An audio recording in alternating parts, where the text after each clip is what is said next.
Carl and Liam here from Brrraaains A Head-Banging Life, gbhblofficial.com for short, and it's We're Afraid of the Dark. Are You Afraid of the Dark episode talk through and review. We are in season 4 now, the second episode, The Tale of the Long-Ago Locket. We have had a gap between this and episode 1 review, but that was that was simply because Liam went on fucking worldwide jaunts for 6 weeks, basically, Yeah. to Turkey and Las Vegas.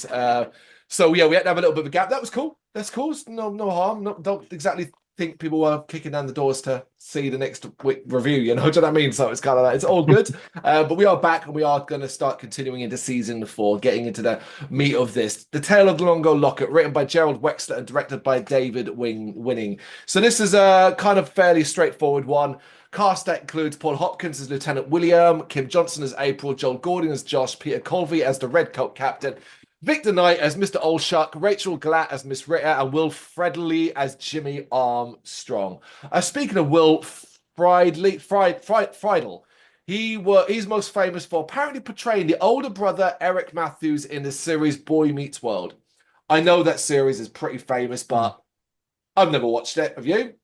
No, I obviously have heard of it, but I didn't. Yeah, I know it's got a following, but yeah, I've never seen it. Same. Joel Gordon, who portrays Josh, previously appeared in the show as Billy in the episode The Tale of the Dream Machine. That was the haunted typewriter one. Mm. The typewriter one, not haunted, but the typewriter one that changed dreams. But I didn't recognize him. That's how forgettable that episode was.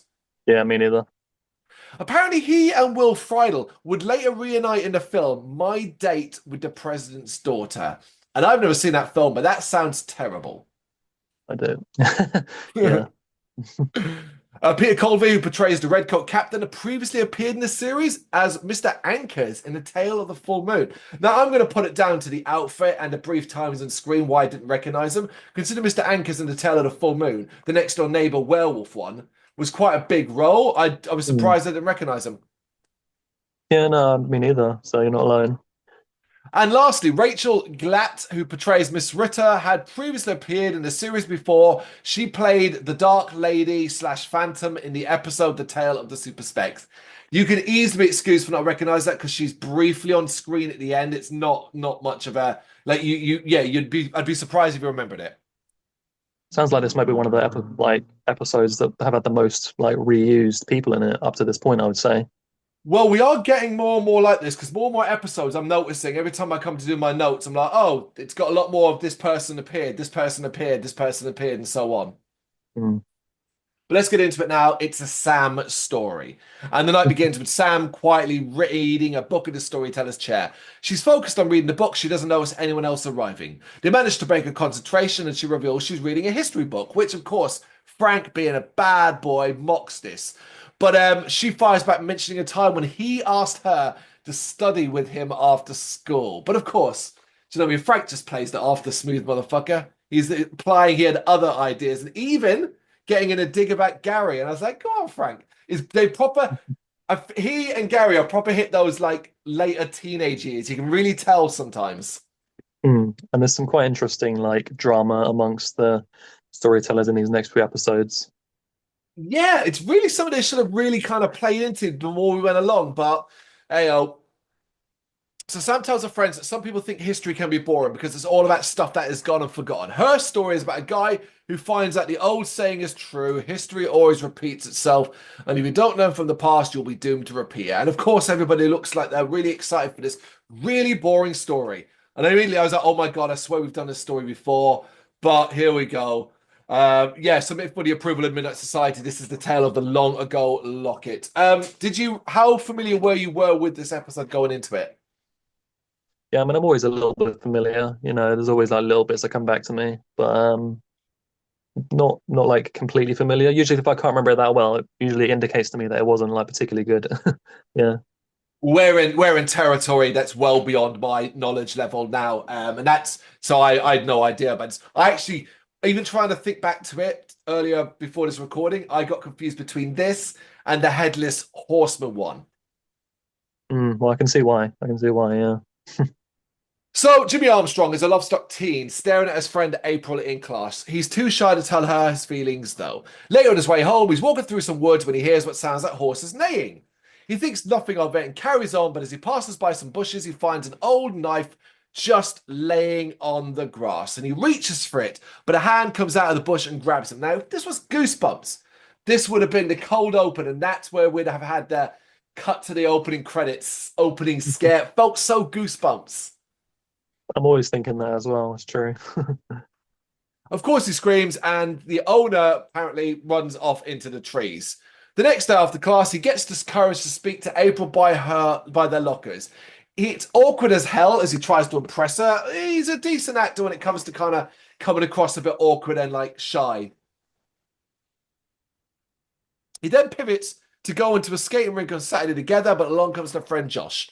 This Saturday night is the opening night of a new monster movie. The movie is called Tower of Blood Part 4, and Josh invites April. I love when they do these kind of cheesy horror movies and just randomly say Mm. like this part 4 of a series. It's so classically Mm. 80s. It is. I like it. Yeah, it's true. But the only thing I'd say is like if this is a legitimate horror movie slash monster movie, chances are you're not getting in it. Your kids. It will have an age rating. Yeah. But then it makes you think of like it's like that again, that classic 80s thing of like, oh, they're gonna sneak into it or something, kind of thing through the back door. Yeah. Oh yeah.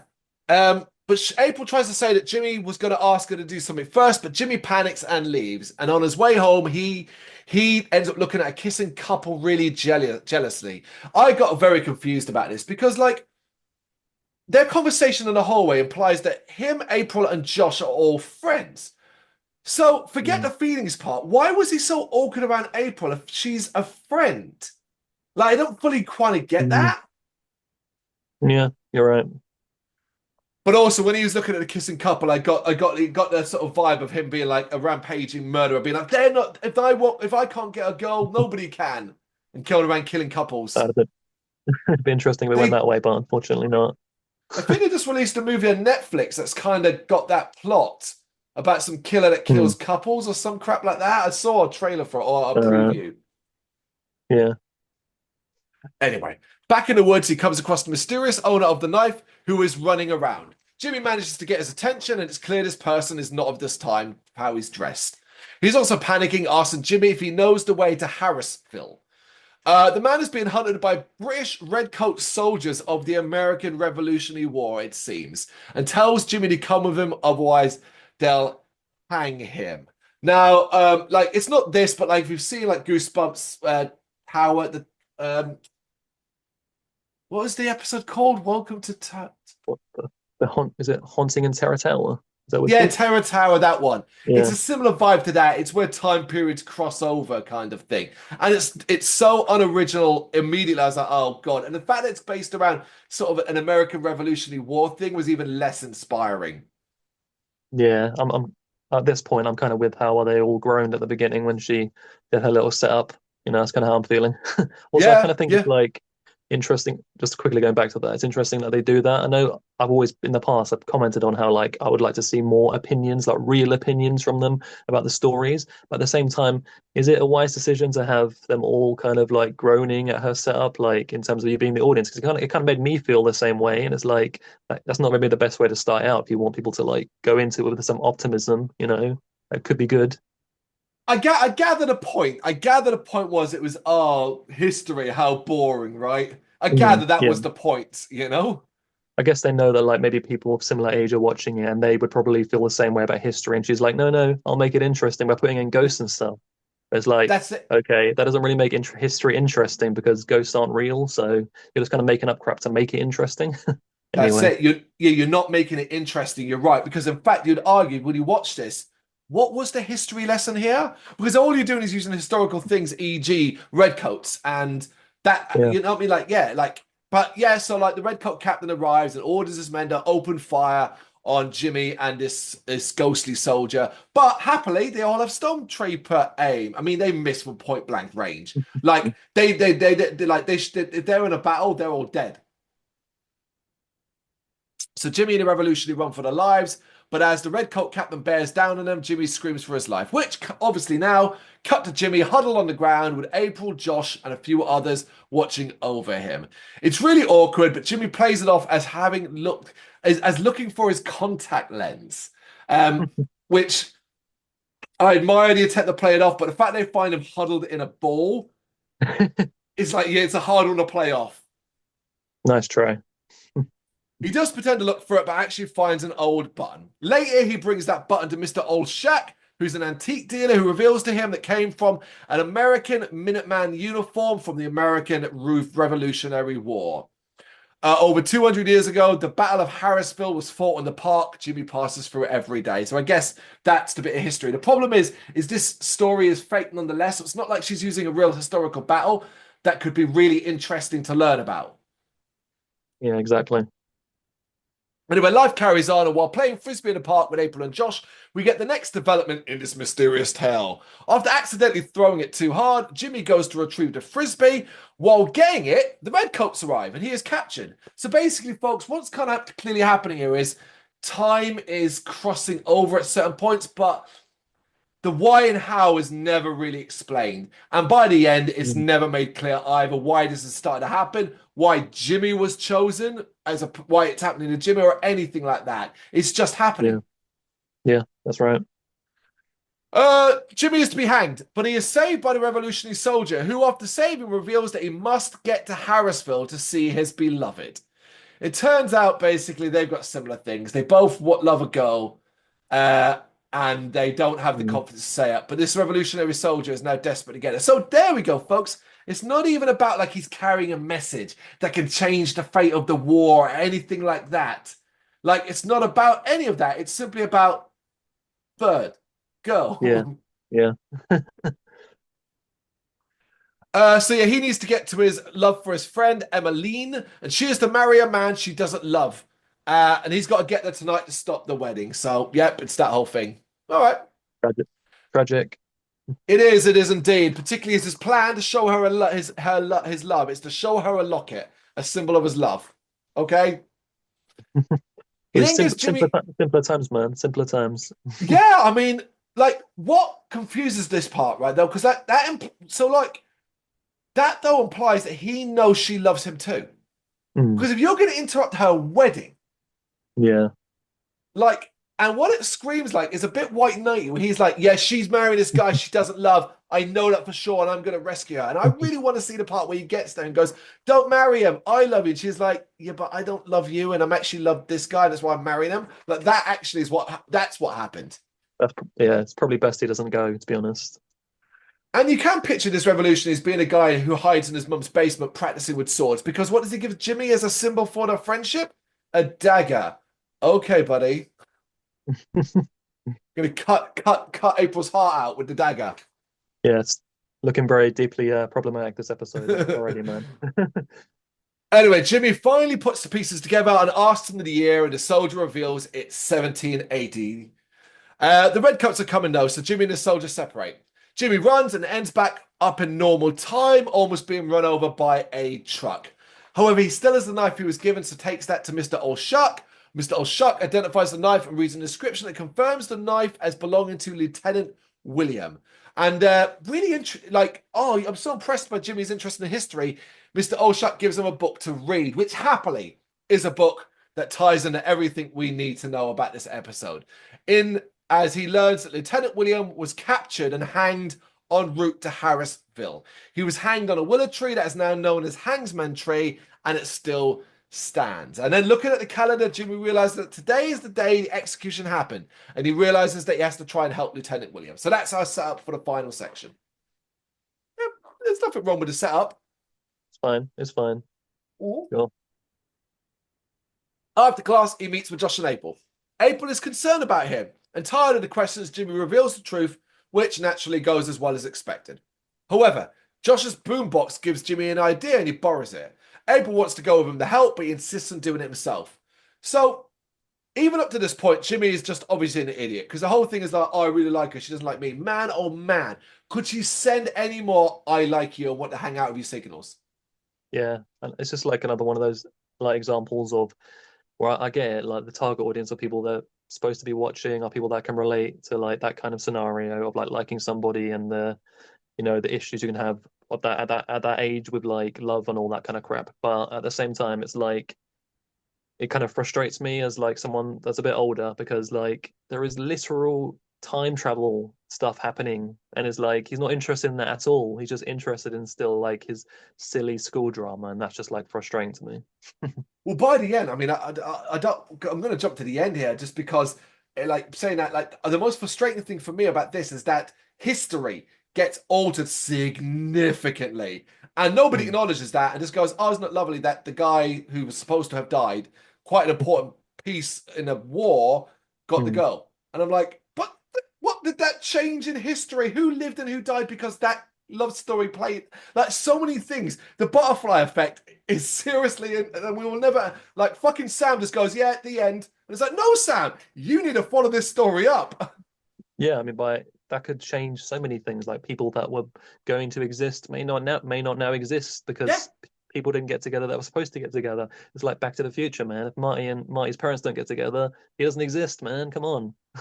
I think if this was Goosebumps, Goosebumps obviously used to like doing a bit of a twist in the tale, the dark endings. I think if this was Goosebumps, they would have done something, which was basically Jimmy changes the past, right? And, Lieutenant William gets the girl and all that. When he comes back to the present, he finds out by doing that, April was never born.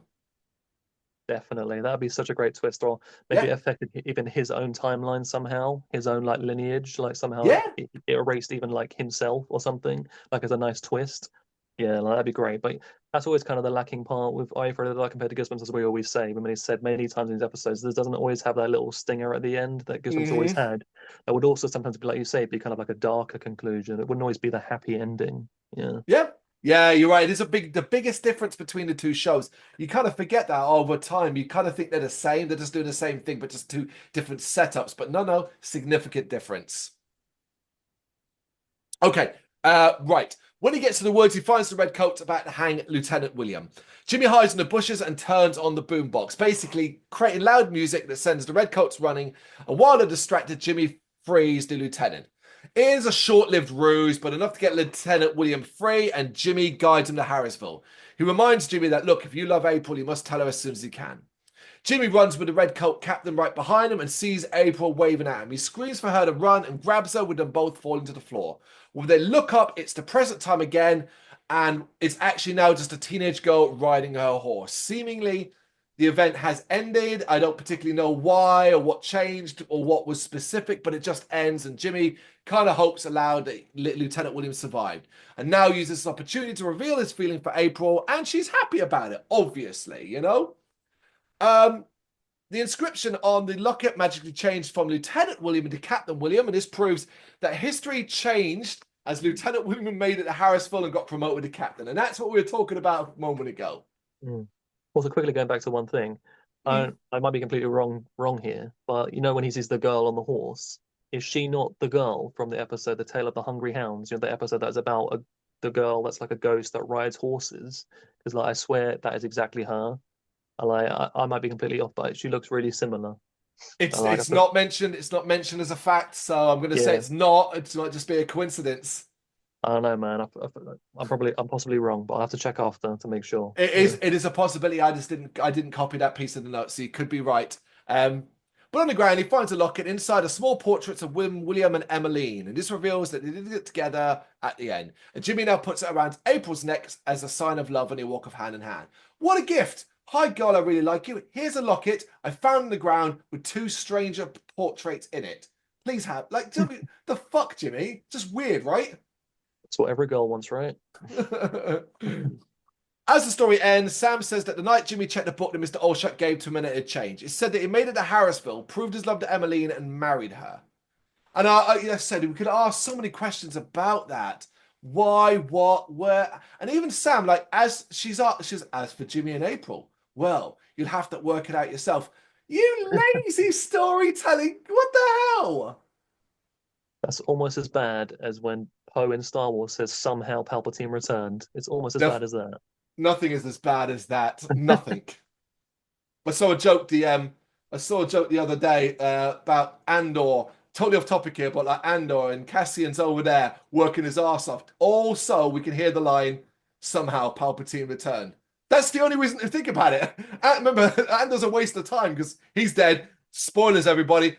Cassian and Ananda does not live past Rogue One, but it just made me No laugh that you way. mentioned that. Yeah, no, let's not go on a massive Star Wars rant, but like we could do like an hour-long video on that. Anyway, Frank now asks Sam to come to a concert with him, but Sam is already going with Gary, Betty Ann and Gary. And I was kind of like, well, can't Frank come with you, like, as a group? Like, it's kind of just like, they're kind of just like, oh, I'm going with them. Sorry. Well, can't Frank come with you? Say, hey, hang with us, Frank. Like, you're supposed No, to be man. friends, right? I see how Gary's moving, man. He's trying to act like the nice guy and slide his way in, like and make Frank the villain, and he's like, "Oh, come with me, like sly dog." I know what Gary's doing. Thing is, like, if I'm gonna, use the right, the kids. So we use a really weird word. If I'm gonna bang anybody at the camp, it's gonna be the one telling the good stories, and not fucking Gary. Fair Magic enough. shop. Yeah, Anyway, so Frank is disappointed, and Tucker teases him and says great so line, your history. So naturally, Frank gets angry and chases Tucker away, ending that episode. And that was not bad. I don't want to say bad because what's a bad episode really? It's not yeah. this. This is a nothing episode. Like not enjoyable, nothing particularly interesting, nothing exciting. Leaves me but with so little to get passionate about. That even the stuff we're talking about the changing of history and the basic bitch love story. I don't care enough to get outraged by it. It's just like, okay, yeah, whatever. I think that probably does epitomize what a bad episode would be, and like my main issue, of course, is like something we've raised many times, and it's something we do kind of agree on, is that's the worst thing like a piece of entertainment can be is boring, and I do think that does cross into that territory. Like they have so much to play with in these types of shows, with Goosebumps, even when that's bad, it's kind of always kind of so bad that it's good because it's like has the wacky aspects to it, whereas this is just nothing interesting about it. There's nothing like there's no horror elements. There's nothing like Mm. like super fantastical or crazy. Like they can do so many things, and it just feel like lazy as well. Because like most of the episode is filmed in like this big, just boring looking field, and there's like not even any trees or nothing. It's just like a grass patch. It seems to me like they must have had like no budget or something because it didn't really do anything. This is just like clearly was just inserted last minute or something, and just like they knew it'd be skippable because they didn't even try. I feel like they weren't even trying to me.